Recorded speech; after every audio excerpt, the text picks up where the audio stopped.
À la fin de l'été, le raisin est prêt à être vendangé. Il peut être récolté à la main ou à la machine.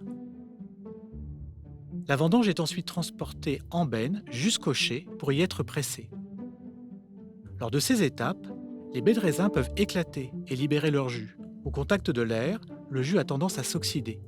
Pour limiter ce phénomène, on ajoute du dioxyde de soufre dans la benne ou dans le pressoir. C'est le sulfitage. Le dioxyde de soufre est irritant pour les yeux, les voies respiratoires et la peau. Chez certaines personnes, il peut provoquer une crise d'asthme. Il est donc conseillé de l'appliquer en milieu aéré et de porter les EPI adéquates. Gants nitrile, lunettes de sécurité, masque FFP3, voire masque à cartouche de type E. Certaines pratiques permettent de limiter l'usage du dioxyde de soufre. Par exemple, la vendange manuelle, moins agressive que la vendange mécanique, limite l'éclatement des baies et l'oxydation des jus. De même, l'utilisation d'une benne avec couvercle hermétique ou l'inertage à l'azote supprime le sulfitage. Dans le cas particulier de notre cave viticole, après passage au pressoir, le vin est acheminé en citerne jusqu'au lieu d'encuvage.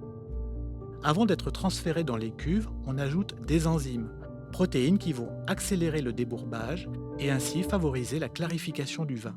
Les enzymes vont aussi permettre la révélation des arômes. Leur manipulation peut provoquer allergie ou asthme, ainsi que des difficultés respiratoires par inhalation. Il est donc conseillé de les manipuler dans un espace ventilé.